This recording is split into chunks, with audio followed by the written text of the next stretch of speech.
You're listening to Systemic Error Podcast. The failure was designed.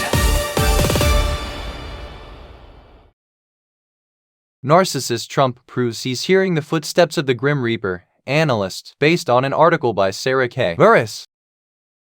A president building his own shrine. The source in brief. The reporting here is about Trump's recent AI-generated self-mythology, images placing him beside John F. Kennedy, standing with George Washington, and recasting himself as a figure of historical destiny. It also notes reporting from Maggie Haberman and Jonathan Swan that Trump is thinking about mortality in his final term, alongside public discussion of his visible health issues. The White House response was its usual sludge of insult and deflection. This is not a quirky episode of presidential insecurity. It is a display of power operating through image control. Trump is not simply admiring himself. He is trying to overwrite the public record with a personal mythology in which history bends around him. That matters because the presidency is not a personality contest. It is an institutional office with enormous coercive reach. When the person holding it turns the office into a branding project, the damage is not symbolic only. It normalizes the idea that state power exists to validate the ruler. Mortality makes the narcissism louder. The reporting points to something more revealing than the usual Trump ego theater. A man who appears to be thinking about his own end. The AI images are not random. They are compensation. They are an attempt to place himself among dead presidents, as though proximity to the canon can rescue him from the fact that he is temporary. That is the political meaning of the stunt. Trump is not trying to persuade the country of policy competence. He is trying to defeat time through propaganda. The cape,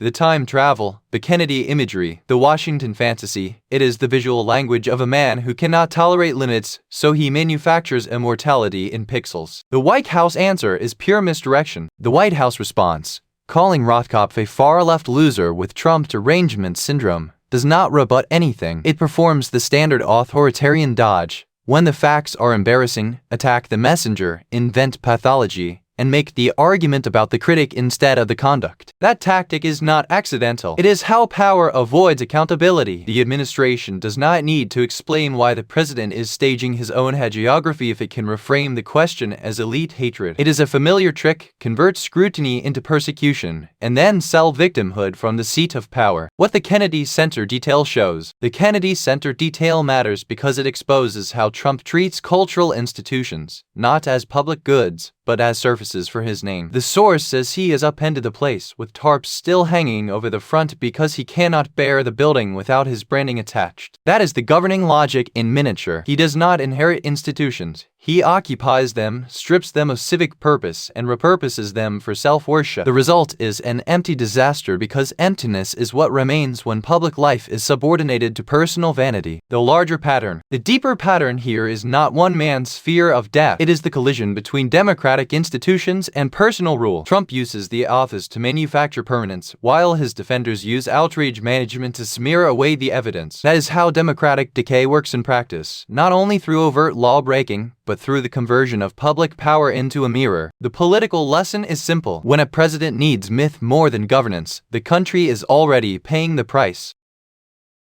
You've been listening to Systemic Error. Thanks to Alternet for today's article. With the automated voice of Ryan, thanks for listening.